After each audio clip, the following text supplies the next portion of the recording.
엄청난 재난 뒤에 숨은 더 무서운 일.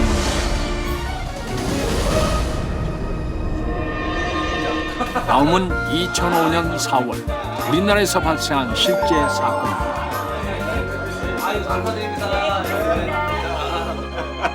자, 한 잔 들라고 오늘 내가 쏘는 거니까.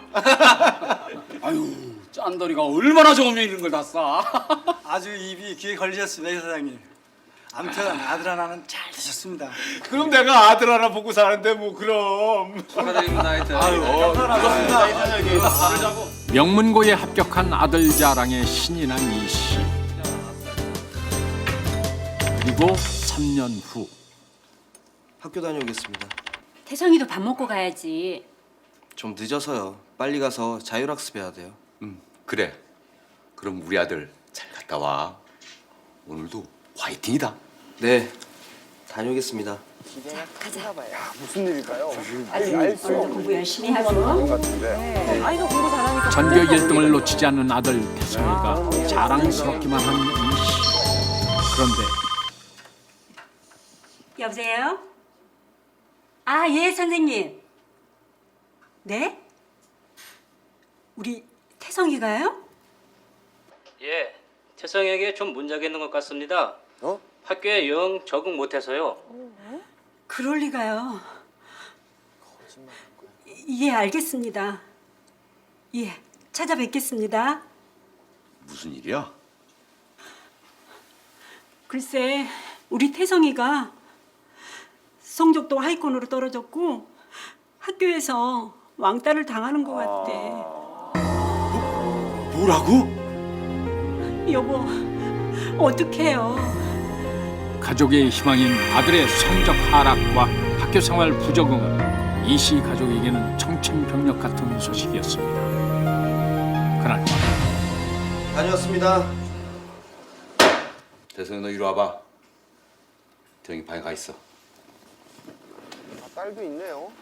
저럴 때 잘 얘기해 줘야 되는데. 그러니까. 혼내고 이러면 안 돼, 무조건. 도대체 이유가 뭐야?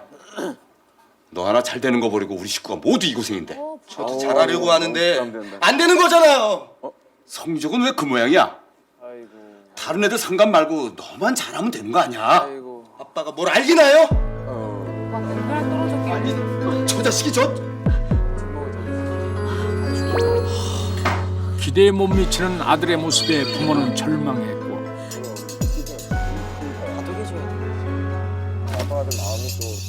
또 아들 태성은 자신을 이해해주는 사람이 없는 것만 같아 서운하기만 했습니다. 그렇게 며칠 후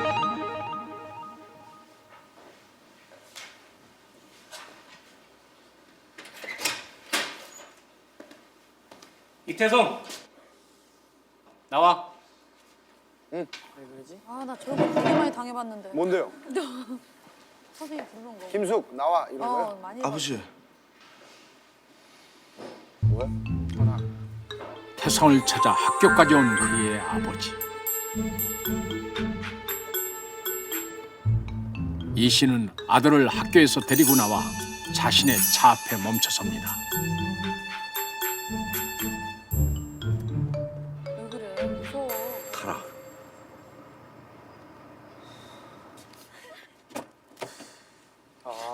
무슨 사건일까요? 아니, 누가 있어? 누가 있어? 여보, 아빠! 너는 그래? 우리 가족의 전부였는데 이제 모든 것이 다 망가졌다. 아니 왜요? 성적 좀 이럴 바에 아이고, 그래? 왜요? 왜 그래? 근데?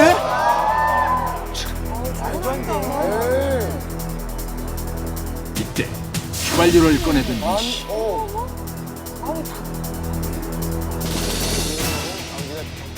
이게 괜히 한번 해보시는 건가요? 빨리 내. 그는 차 안 곳곳에 휘발유를 뿌리기 시작했습니다. 하세요. 그만하세요, 아버지. 이게 우리 가족을 위한 일이야. 때릴 사람 때려. 어머니. 아버지. 아무도 반항을 못하고 지금. 그리고 라이터를 꺼낸 아버지. 겁이 난 태선 순간적으로 차에서 뛰어내렸고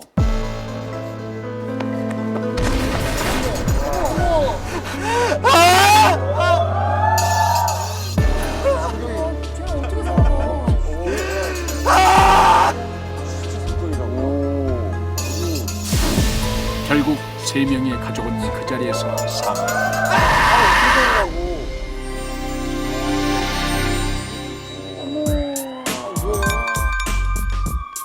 2005년 모범생 아들에 대한 지나친 기대로 일가족이 동반 자살했다. 그런 데가 있네. 어디 끝나지 않습니다. 이제는 무슨 일이 있었을까요?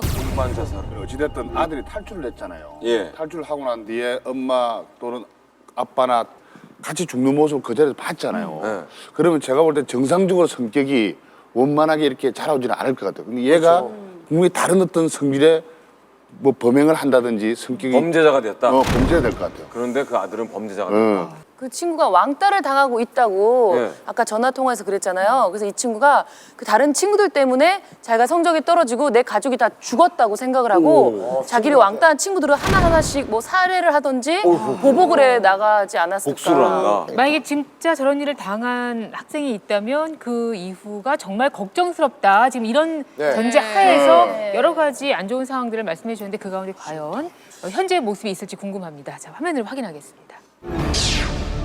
2005년 4월에 발생한 일가족 동반 자살 사건. 태성은 자신 때문에 온 가족이 자살한 현장에서 혼자 살아남는 참견이 되었습니다. 그로부터 2달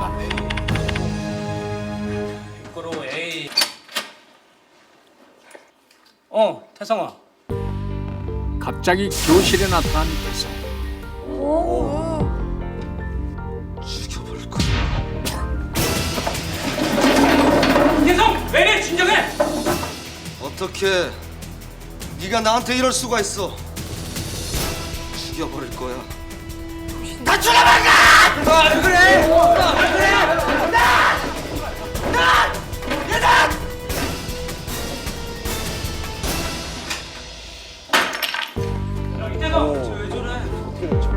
반아이들에게 분노를 폭발하던 태성은 홀로 복도로 뛰쳐나왔고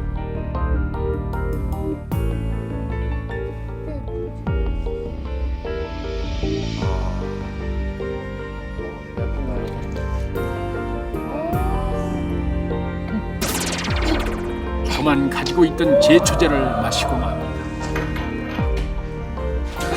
왜 그래? 태성아, 왜 그래? 뭘 마시는 거야? 정신 차려. 정신 차려봐. 태성아. 결국 숨을 거두고만 태성. 갑자기 왜 그런 거야 이거? 태성아. 가족의 동반 자살 현장을 본 후 결국 자살을 선택한 아들. 그는 그동안 극심한 외상후 스트레스 장애에 시달렸던 것입니다. 태성은 생활을 할 수 없을 정도로 멍한 상태가 계속됐고 우리 태성이 장하다. 심지어 우리 아들 정말 열심히 했구나. 우리 딸도. 가족들의 환영까지 보는 등 후유증에 시달렸습니다. 확실히 가족이 없으니까. 이렇게 심신이 지쳐있던 태성은 얼마 후 다시 학교를 찾았는데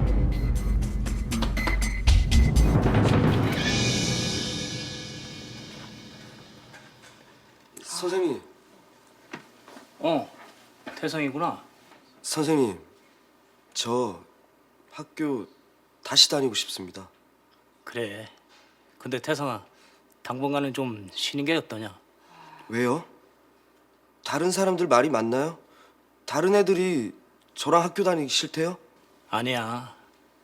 애들이 아니고 저는 학교 졸업하고 싶다고요. 저럴 수가 있지? 그래 태성아. 사고 후 친척집에서 생활하던 태성은 다시 학교에 다니고 싶었지만은 다른 학생들을 걱정한 부모들의 반대로 학교로부터 거절당하고 맙니다. 그리고 진태야, 너 웬일이야? 반갑다. 잘 지냈어? 그래. 나 지금 선생님 좀 만나봐야 돼서 다음에 보자. 친구였구나. 그냥 친척.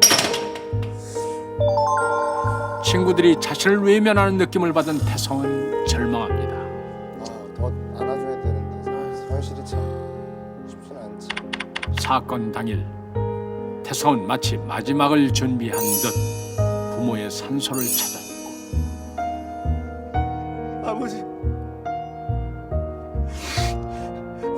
죄송합니다. 저 때문에.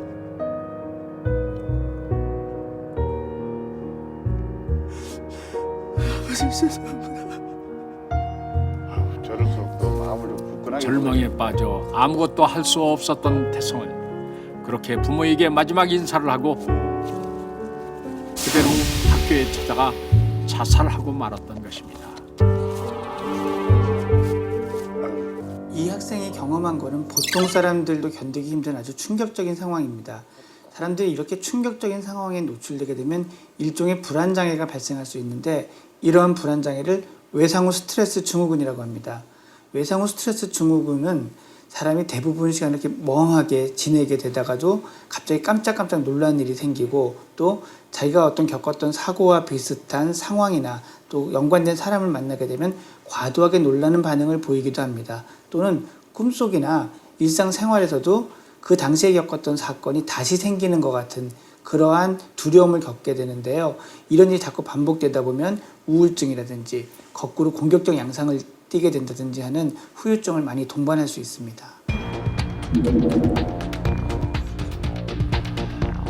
외상후 스트레스 장애란 자연재해, 전쟁이나 집단 폭행 같은 개인적으로 충격적인 사건이나 재난을 겪었을 때 나타나는 것으로 위협적인 사건에 노출됐거나 그 사건을 목격한 이후에 발생하는 일종의 불안 장애입니다.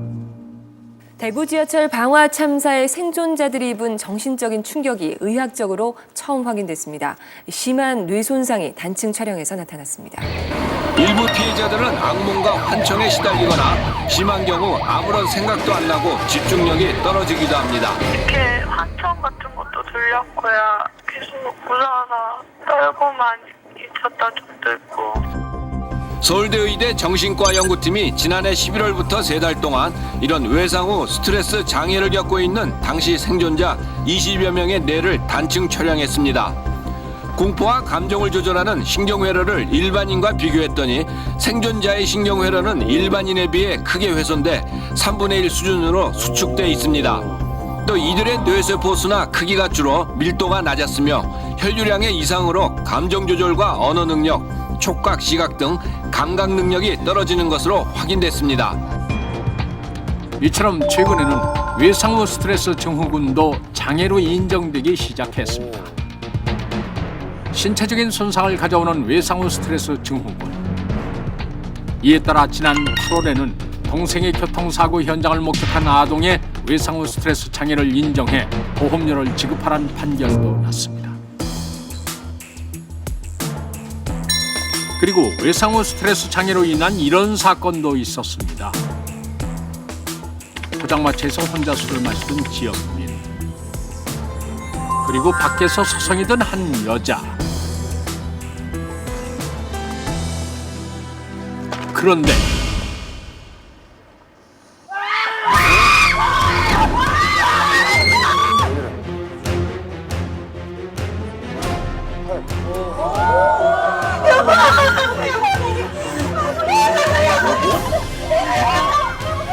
포장마차에서 벌어진 난데없는 살인사건. 그리고 피살자의 아내는 남편이 살해당하는 모습을 고스란히 목격하고 말았습니다. 경찰은 목격자를 수소문하기 시작하는데 좀 진정하십시오. 혹시 칼로 찌른 사람은 보셨습니까? 네, 어떤 여자였어요. 일단 서로 함께 가시죠.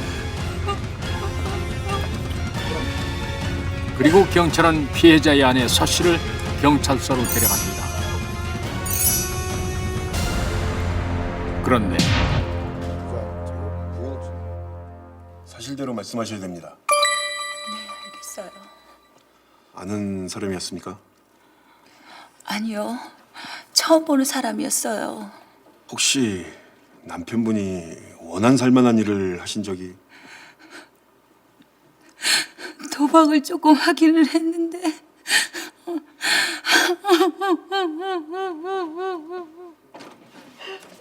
김영사님. 뭐라고? 들어오시라고요. 자수했나요? 아니 아까 그 포장마차 주인 아닌가? 조사실에 들어서는 한 남자. 포장마차 주인 일하시던 분 아니에요? 당시 살해 현장에 함께 그 있던 여자는 뭐예요? 포장마차 주인입니다. 살인범을 보셨다고요? 아 예. 아시는 분입니까? 아 예. 저렇게 앞에서. 저 여자요? 바로 저 여자예요.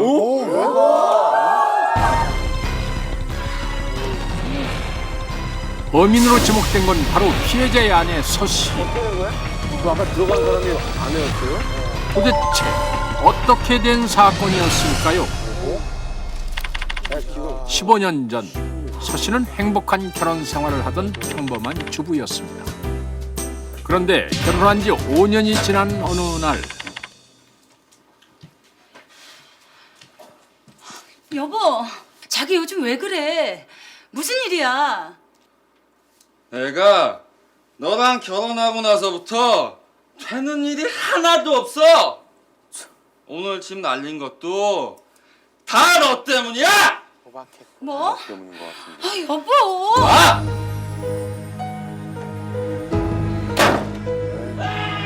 남편은 도박으로 집까지 날리고 술에 찌들어 살기 시작합니다. 며칠 후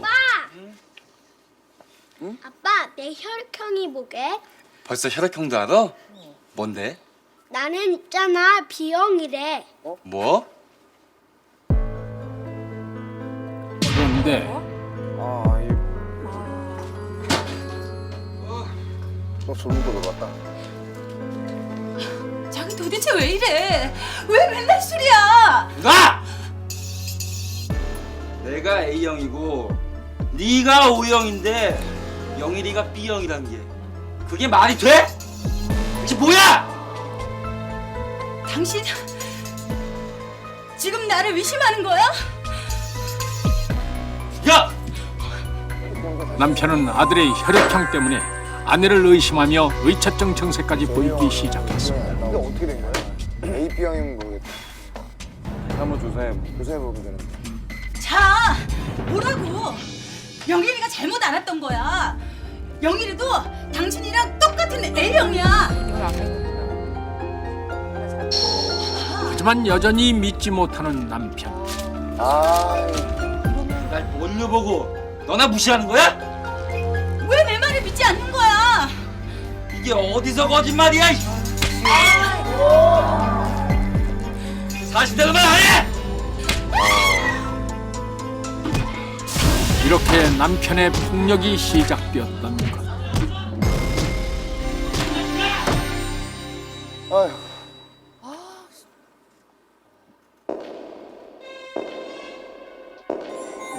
그때부터 계속된 폭력으로 인해 아내 서씨는 극심한 불안 증세에 시달립니다. 발소리만 남편 올 때만 되는 게 떠오르는 거지. 급기야 서씨는 남편이 괴물 등의 다른 존재로 보이는 해리 증상까지 겪게 되고 그냥 그래!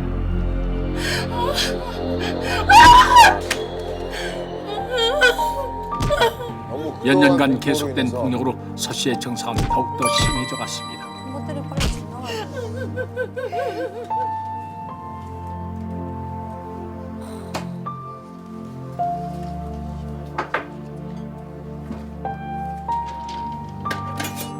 심지어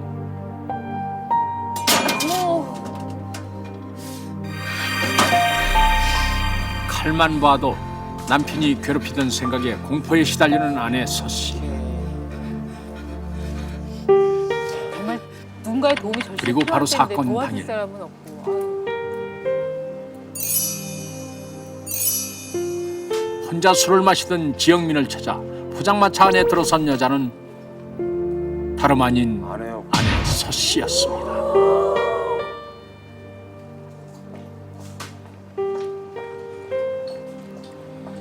여보, 집에 그만 가자. 뭐야, 여기 왜 왔어? 빨리 들어가자. 자꾸 왜 이래? 에이씨, 이 여자가 재수없게. 이씨. 여기가 어디라고? 이씨. 이걸 확 그래. 또다시 시작된 폭력에 공포에 질린 서씨.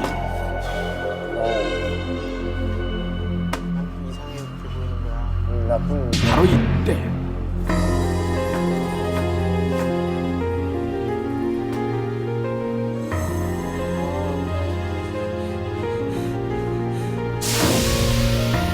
서씨는 자기 자신이 분리되는 해리 증상을 겪었고 그래서 기억이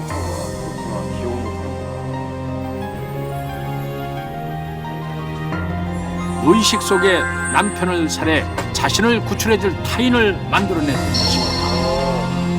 결국 뭐야? 당신 왜 그래?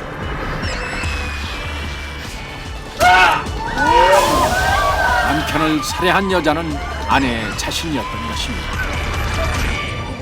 바로 이 사건이 우리나라에서 처음으로 외상후 스트레스 장애를 인정한 판결입니다. 결국 서 씨는 징역 5년으로 감형을 받았습니다. 약물을 써서 외상후 스트레스 장애에서 나타나는 여러 가지 주 증상들을 해결하고 그다음에 거기서 나타나는 뭐 자율신경의 항진 증상이라든지 잠을 못 잔다든지 하는 것들을 해결하는 약물 치료가 굉장히 잘 발달돼 있어서 그것을 치료하는 것을 목표로 하고 있고요. 그다음에 또 한 가지 방법은 흔히 이야기하는 심리치료, 정신치료라고 하는 방법입니다.